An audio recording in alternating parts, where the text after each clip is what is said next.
Welcome, Hare Krishna. Hare Krishna. Well, I'm also very excited to be here. I was very impressed with all your bhajans and your learning slokas. Some of you are very good, some of you are medium, and some of you have some work to do. But it's very exciting. When I was sitting in Bhuvaneshwar one time with Srila Gauragovinda Maharaj, now I'm 55. But then I was like 20. And we were living in Nayapalli in Orissa. And he would be speaking so strongly that you cannot enjoy in this world. Maya will give you the whippings. Have you seen a whip? No. So he was saying that this external energy, this what we call Maya. Do you know what Maya is? Who can say what Maya is? Maya is? Yes, like it's the illusory material attraction that we have. Oh mommy, I really need a new bicycle today. What's wrong with your old bicycle? Oh, but I want the new one. My friend has a new one. So that is Maya, illusory, that I want more and more and more and more, and it can never stop. So when we were sitting there with him, he would speak very strongly. But because we were so young, like you, we were thinking, oh no, there's no problems in this world. We're very happy. Why does he keep talking to us about some problems? What problems? And he said, one day you will become old and you will realize there are some problems. And so every day he would look at our head and he said, no gray hairs today. Or maybe tomorrow some gray hair will come. But we have died.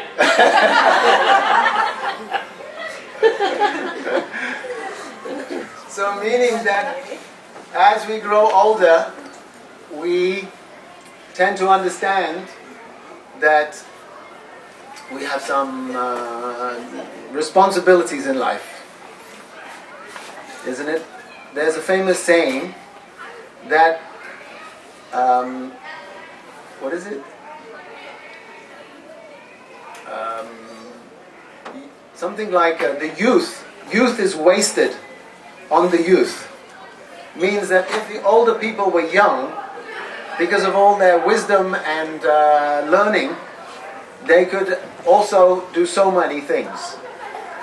And Srila Bharati Maharaj, on the right side, I traveled with him all around India for 5 years.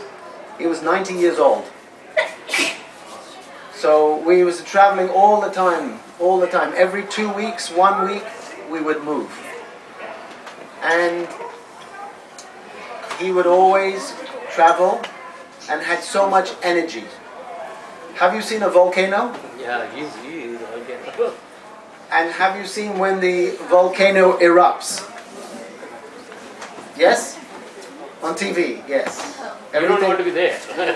So the eruption of a volcano is all the lava is like pouring out. It's huge. And no flights can go around that because so much smoke and very dangerous. So he described his Gurudev, who was Srila Bhakti Daita Madhava Maharaj, who was godbrother of Srila Bhakti Vedanta Swami Prabhupada. And his Gurudev was called by Bhakti Siddhanta Saraswati Thakur he had energy like a volcano. So he called him volcanic energy. So in today we have many superheroes, isn't it? You might see them on TV or different things. But actually, believe it or not, the Hare Krishnas are the real superheroes. Because they have volcanic energy. So, I'm going to... Can you read that? Who is a true Indian? Yeah. I was born So here. before... You were born there, were you? Here. Oh, born here. So I'm American. Okay, so this is a good point. This is what we're going to discuss. So, Yes, I wasn't even born in America or in India. I was born in Sri Lanka. So it's like as we become more modern, as in terms of our where we're born, who can say who really is Indian? It's like you're looking like Indians, but really are you Indian? That is the question. And sometimes you might wonder at school. So and also Prabhuji, I did some artistic work today. I felt very like one of you, going to school and learning. So it was a very creative day, and this is what I created for you. What is that? Show the picture. Yeah, so what do you think I'm going to say about that? You should show us right. Huh? What's that? You can find it in India. Very good. Very good. Can you get it here? Huh? Can you get it here? I'm sure you can get it here, but why I put that there is because now India is becoming a very modern country. All the big McDonald's and Kentucky Fried Chicken, I think it's called, and I don't know about Dunkin' Donuts, but but all the big companies are there. And I remember when they first came to India, there was a big problem because they were selling beef. And you might know that in the Vedic culture, that the Hindus, they're not eating meat. Who knows why? Because that's hurting animals. It's hurting animals, exactly. It's hurting animals. And one of Krishna's favorite animal is, besides the peacock, the cow. And it's also said that so many demigods, how many demigods are there? Who knows? Huh? 33? 330 million. 330 million. Yes. That means all the demigods. Do you know what demigod is? Demigod is like a manager. They're managing this world. Like at school, you have so many different departments and different teachers. So all the different teachers are in charge of mathematics, philosophy, science. But then there's the headmaster. So Krishna is the headmaster. And there's so many other teachers. So it's described that all the demigods are residing in the cow. So it's amazing the cows aren't huge, but actually, but it means all the auspicious qualities are there in the cow. Therefore, in India, as you probably know, the first lesson you learn is when you learn to drive, is don't worry about hitting the human, but don't hit the cow. Because if you hit the cow, then they'll beat you. So be very careful if you learn to drive in India. So this is, let's say, almost the other side. Now who can guess what I'm going to say? You saw the hamburger being sold in India. The name of the slideshow is what? Who's a true Indian? And now we've come here. So what do you think my topic is going to be? Some ideas. Gurukul, yes? Anybody else? Think about it. Yes. You got a lot of answers. That's very good. Huh? Yeah, who is a true Indian? Meaning that a true Indian, he follows what? Vedas. Yes, the spiritual master. So this is a picture of a teacher, like the Gurukul. He's there, he's teaching the Vedas.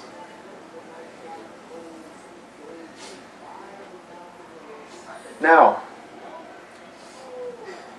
remember the topic. Okay? So now you see yoga. Where does yoga come from? Doesn't come from something from America. It comes from the Vedas. Hmm? I took a picture like that, so at least you could get some idea. Didn't have that much time on the internet. And Ayurveda. Do you know what Ayurveda is? Any idea? That's exactly right. Well done. So it's like alternative medicine. So yoga, Ayurveda. Who knows where this is? Jagannath Puri. And of course the Kumbh Mela, you must be knowing Kumbh Mela. I think it's 70 million, isn't it? Something like that. The biggest religious festival in the world. So all of these are coming from India, coming from the Vedas. And there's a beautiful story about Lord Jagannath. I spent many years in Jagannath Puri with Maharaj. And he told us this one story. This is true. In 1979, Lord Jagannath was coming out for the Rath chariot. They put him, Baladev and Subhadra, on the Rath cart. And he wants to have fun, so he just rides down the road. So Baladev and Subhadra, they already were on their cart. But Jagannath, he wouldn't move. So all the men who were pushing Baladev and Subhadra came to Lord Jagannath and were pushing him. But he wouldn't move. It's incredible. It looks, they're moving him all the time here and there. But they were pushing him, and Maharaj was there. They were pushing and pushing and pushing, and one of the pandas, they broke his arm because they were pushing Lord Jagannath so strongly. What happened? What should we do? Then one man said, we should call the king of Orissa, Gajapati. He's the king of Orissa. He's a great devotee of Lord Jagannath.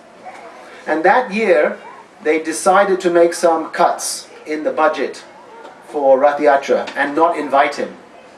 Because they said, what's the need of inviting him? Extra cost for the government. So they said, we're not going to invite him. Then they called him. And then he sat in front of Lord Jagannath. And he said, I've been waiting here, and now only they're bringing me. And so he held the cloth of Lord Jagannath and said, Oh Mahima. He said, don't listen to these people. They don't understand anything. You please come and you get on the Rath cart. Don't mind them. And immediately, Lord Jagannath, they moved him and he got on the cart. Meaning that the Lord, He's very interested to meet His devotees. So His devotee came because he was so far away. He eventually came and Lord Jagannath got on the chariot. Did you like that story? I'll tell you one more, then I'll move on, otherwise time will go. Shakshi Gopal. Does anybody know the story of Shakshi Gopal? You should, if you can, remember these stories. It's very helpful. These are true stories. And that is there was one Brahmin. Do you know what Brahmin is? Yes. He was like poor. He had no money. And there was one older Brahmin. He was very rich. And they were on holiday together. And the young Brahmin was always helping the older Brahmin. So the older Brahmin was so happy that he said, I will give my daughter in marriage to you. It's not something that we say in the modern world. But this was some years ago. So I'll give my daughter in marriage to you. He was very happy. So that younger Brahmin, he said, it's not possible. Because you're from a high-class Brahmin family. They will never accept me. I'm just a low-class Brahmin. And you have so much money. And he said, no. Whatever happens, I will do it. So then, holiday finishes. He said, firstly, before you go, you have to promise. Because I might believe you, but we have to have some witness. So what happens is that they both go in front of Thakurji, and he promised, I will give my daughter to this Brahmin. So then he goes home and he tells his family, and the family is very angry. What? We will completely disregard you. You cannot give your daughter to this Brahmin, this young Brahmin. We don't even know him. And they all became very, very angry. And the son, he said, if you do this, we will kill ourselves. So then he was thinking, oh no, what will I do? So then that young Brahmin came. And the young Brahmin said, okay, now's the time. And they said, okay, this is the son of the rich Brahmin. He said, oh, I have a plan. So they got all the meeting of the village people together, and they decided to have a meeting to prove that this young Brahmin was lying. So the son of the older Brahmin, he said, he has given some bad things to my father. My father became a little crazy. And then all the people said, well, he seems like an honest Brahmin. Was there any witness? So now we're coming to the interesting part. Was there any witness? And that young Brahmin said, yes, there was. Thakurji, Krishna, he was witness. So the son of the older Brahmin, he said, oh, very good. Because Thakurji, Krishna is never going to say anything. He's standing there as like stone. He'll never say anything. So he thought, okay, great, yeah, go and ask him. so the young Brahmin had so much faith in Krishna, he went there and he said to Gopal, he said, Gopal, you have to come with me as witness. And Gopal said, that's crazy. How am I going to go with you? Have you ever heard of a deity walking? And then the Brahmin said, well, if you can talk, you can walk. Have you ever heard of a deity talking? But you're talking, so you must be able to walk. So they went. And Gopal said, but if you turn around, I will not move. I will be standing in that one place. So then they went and eventually came to the village, and he was hearing that Krishna had these bells on his feet. What do you call them? Ankle bells on his feet. And they stopped. So he turned around and Krishna stayed there. And he gave witness to all the villagers, and they believed him. That same place is there. Unfortunately, they don't allow Western people into the temple, but that it's Sakshi Gopal. Have you heard of Sakshi Gopal? In Orissa, near Puri, near Jagannath Puri. So there, Sakshi means what? Witness. He's witnessed that. So these devotees, they are so much loved by Krishna. So this culture is coming from the Vedas. Next slide. Let's see what that is. Sanskrit. Do you like that Sanskrit? I like that one. Do you know what's special about Sanskrit? Huh? Yes, every language comes from Sanskrit.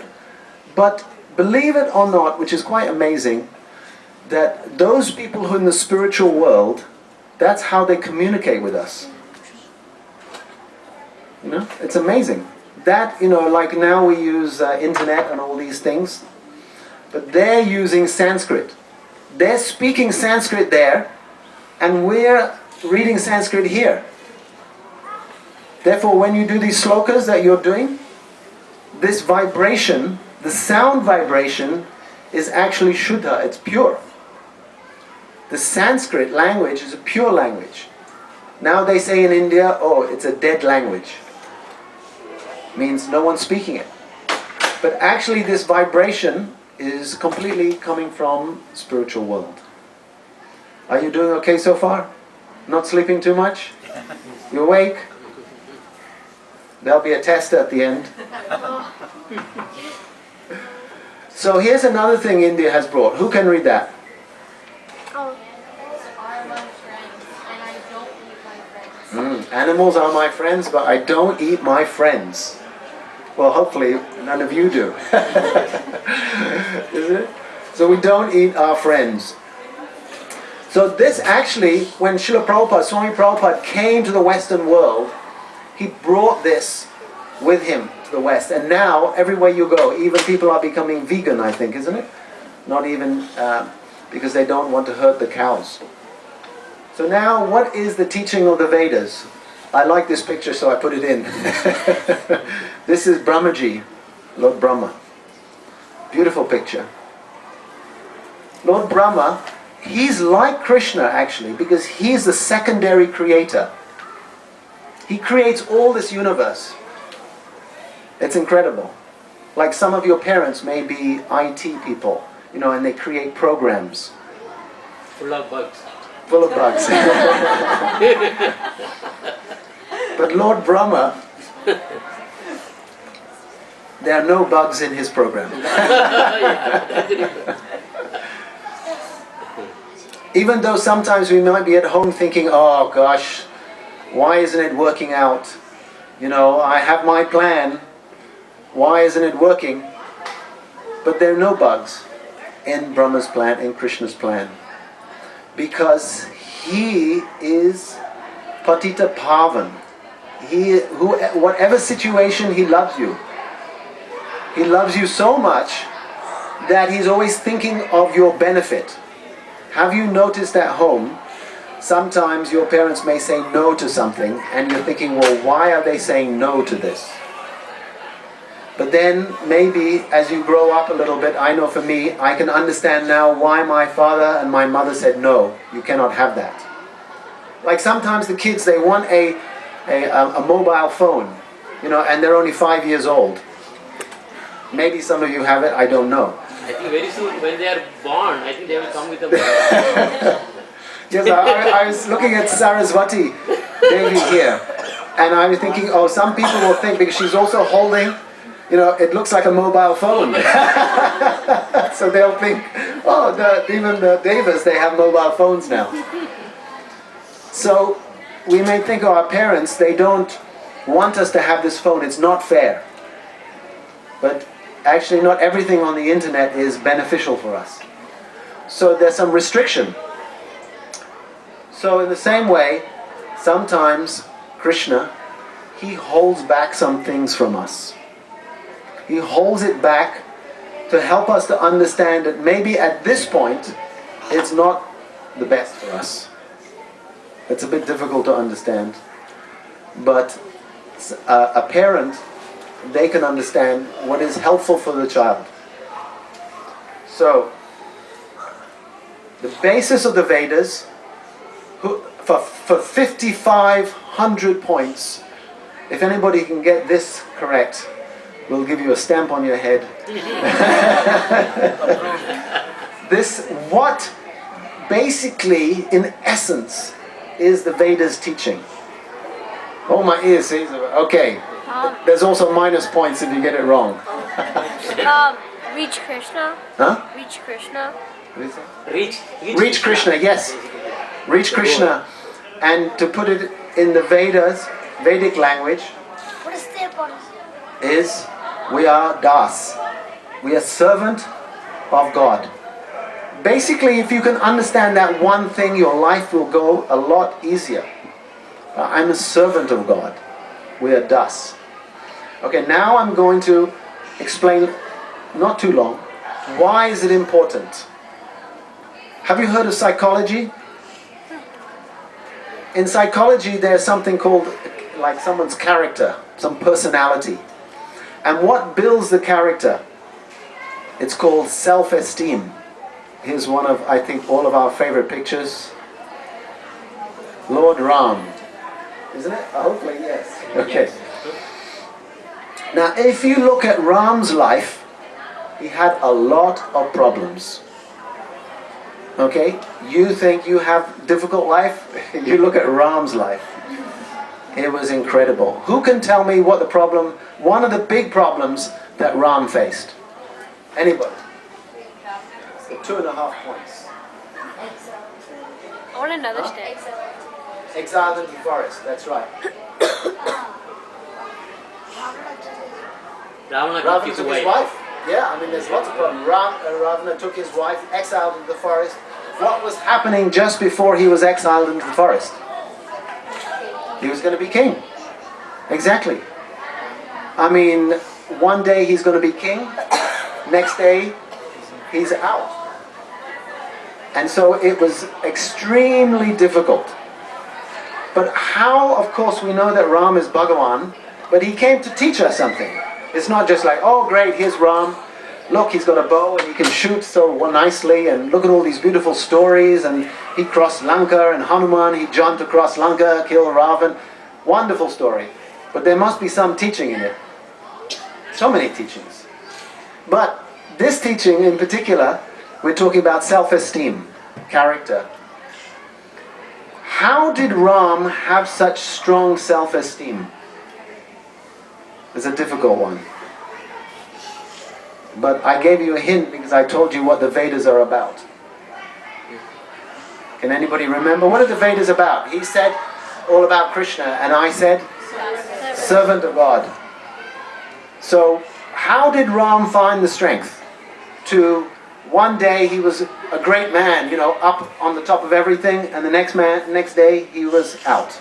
And he didn't even, you know, throw the remote across the room and smash it against the wall. He didn't do any of that. How was he able to do that? Because he thought that was the vision. Yes. Because he thought, this is the desire of the Lord. Because he understood he's a servant of the Lord. So everything must be going on by his will, by God's will.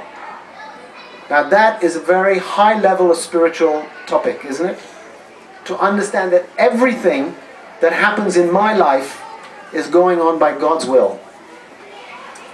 I mean, I don't think that it's hard to really digest that. But actually, I'll give you an example briefly, is that if he created everything, then he must be in control of everything. Isn't it? If you go to the hospital and you have a problem with breathing oxygen, you have to pay a lot of money for the oxygen tank.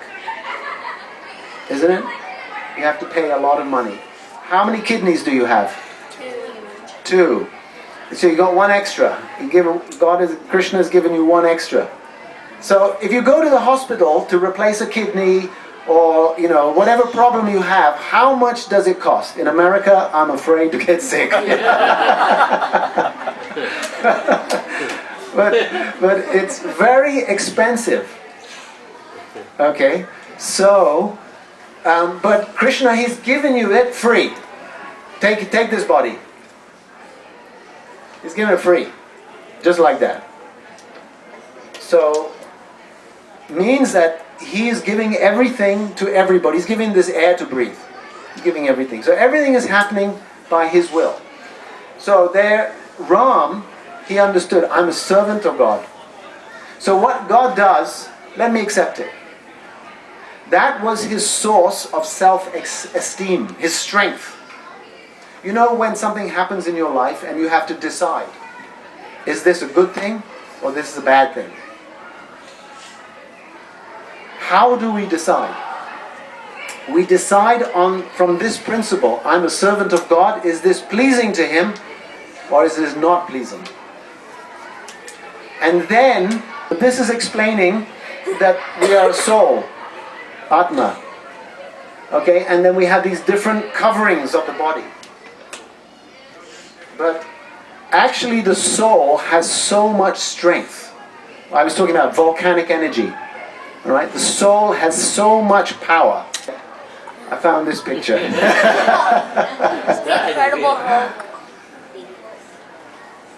I wanted to show that the soul is so powerful that it cannot be chopped, it cannot be burnt, it cannot be put in the water and submerged in the water. You cannot kill you. Because that soul is full of power. Because it's part of Krishna. Like the ocean, we have one drop of water, like this cup here, but the ocean is huge. So ocean has full of water. Krishna has, he is Shaktiman. Shaktiman, isn't it? Shakti. He, the energy. So Krishna is full of that energy. So powerful. He's created the sunshine. So that soul is living here in each one of our bodies, and it's so powerful. So when we remember that we're a servant of God, in whatever situation, like Ram, that strength comes. So we are covered by the three modes of material nature. I'm not going to go into too much because it's depressing. But the problem is that we don't do too much. Have you seen a weightlifter? That they have to lift these huge weights and they're struggling so hard. Why? Because there's something called the law of gravity. They have to push really hard and train so much to push these huge weights up. But we're spending most of our time doing this. That's me. Don't worry, everything will be fine, Dad or Mom. I'll pass my exams. It's okay. Don't worry. You know. So we're just relaxing in our life, thinking everything will be okay. It's true, everything will be okay. At the same time, what's that? Iceberg. Iceberg. Do you know, like when they were doing the Titanic Titanic was going along and everybody was in... Have you seen the film? I'm sure you've all seen the film. Right? They're all dancing and drinking and how we're having such a good time. But little did they know that the nature of an iceberg is that 90% of the iceberg is under the water. 90%. So you only see the top of the iceberg. Huh? Tip of the iceberg, that's right. So 90%. So there's 2 points here. Is one that, you know, we're going along in this world and we think everything's fine. Who's been to India here? Like most of you, okay. So, in India, I don't know if you've noticed, but if you go on a bus and you put your hand outside the bus for a few moments and you think, oh, this is a nice bus ride, and you stick your head out. At any second, your arm and your leg and your head, everything can be chopped off. Because anything can happen at any moment. It's quite dangerous. So, one point is that we're going along in life and we're thinking, okay, everything's fine, but we don't know what's going on underneath. I'm not trying to scare you, but that's, you know, we don't know. Second point is a little deeper, and that is, let's see if I can find the next page. What lies beneath the surface? You see that black line? Above it is a 10%. That 10% is what most people see. Like if I meet you and your friends or your family, we have about 10% experience of each other. Now if you take the spiritual life, it can come down to 20%. Means you do some, you know, you become vegetarian maybe, or you start doing some puja, or you do something like that. However, there's still 80% left. So that 80% is actually what's going on inside us. That we may not even have any idea of about. In psychology they call it the subconscious mind. So this is going on all the time. And how, the question is, like we have, you may have heard of Alcoholics Anonymous, or there's different programs to help people. How can people get help? And the Vedas are teaching that, is simply the inner strength comes from not resisting this world, but understanding that I'm a servant of Krishna. So now I'm coming closer. These are two things. We're working very hard. Lots of activity in our life. Doing for God means lots of action. That's a big circle. Means that, family, job, all these things. And the small circle is being for God. Means that the feeling that we are experiencing in our daily life. Generally, it's like this. Lots of activity, very small feeling inside of the presence of God in our life. Krishna in our life. But this one is how to find the balance. And that's possible by two things. And this is for you, kids, and for your parents. That is two things.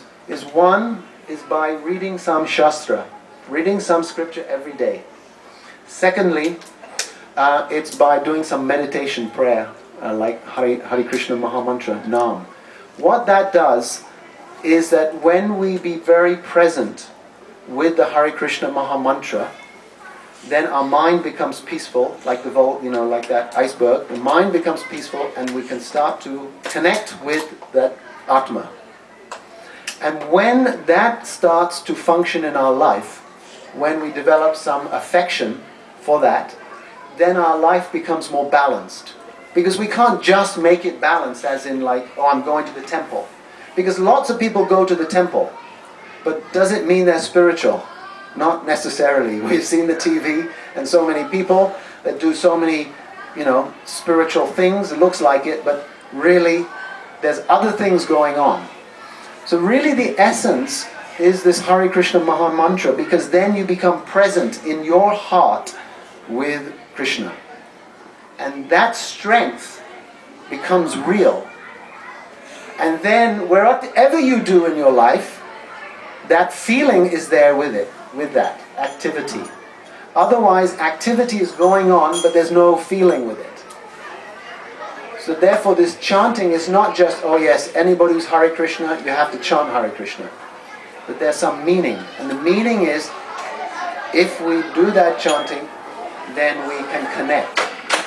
So last slide is Sri Chaitanya Mahaprabhu. He came in this age. It's very important that, I know you're doing so many things and beautiful things, but if we could try to understand that Lord Chaitanya, Krishna, he came in this age called Danya Kali. Danya means very merciful. He came in this age to teach that if you just chant Hare Krishna, not like a robot, not like how some people chant, but actually if we just sit down and even if it's only for a short time, chant Hare Krishna with really some prayer. What is our prayer? Two things. How can I serve you? How can I love you? It's very simple. How can I serve you? How can I love you? And believe me, your life will become so beautiful. So that is what Mahaprabhu came to give. Simple process in this age of Kali, because it's very difficult to sit still. So that, I have one more, and that is our Gurudev. Who can read that? Louder, yeah. Yeah, I'm closer to you than the air that you breathe. Who can say something, anything? What does that mean to you? And not you, because you've got lots of answers. And not you. Who can say something? Can you say something? Do you know what that means? I'm closer to you than the air that you breathe. Any ideas? No? Yes, you. What's your name? Sakya. Yes. Because Speak loudly. Gurudeva is on the inside. There's on the Wow, that's a really beautiful answer. Because Gurudev's on the inside, so he's closer to you than the air that you breathe. That's very nice. So sometimes it might feel like a little bit like school here. But what you're getting, some foundation, when they build a house, the foundation is the most important. So my mother, when I was a young boy, living in Sri Lanka, she took me to so many temples, and I was thinking, I'm really bored of these temples. I had enough. Mom, I don't want to go to any more temples. And when I was about 18 years old, when I was thinking after I'd gone to school, what am I going to do with my life? That feeling came that I had been to so many of those temples that I felt that's what I want to do. So I'm not saying all of you have to do what I'm doing, but that feeling will never leave you. That if you spend 1 second with Krishna in your chanting, in your heart, pray, when you go to sleep or something, just 30 seconds, that will never leave you. Alright? So, very nice to come here. Prabhuji's taught me so many things about this, and now I'll travel around the world and do slideshows.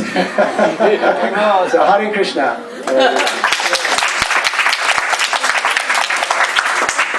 Hare Krishna, Hare Krishna,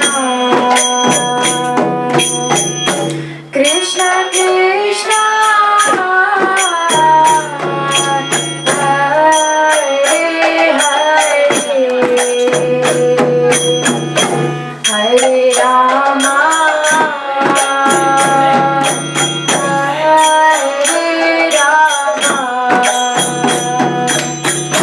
Rama Rama,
Rama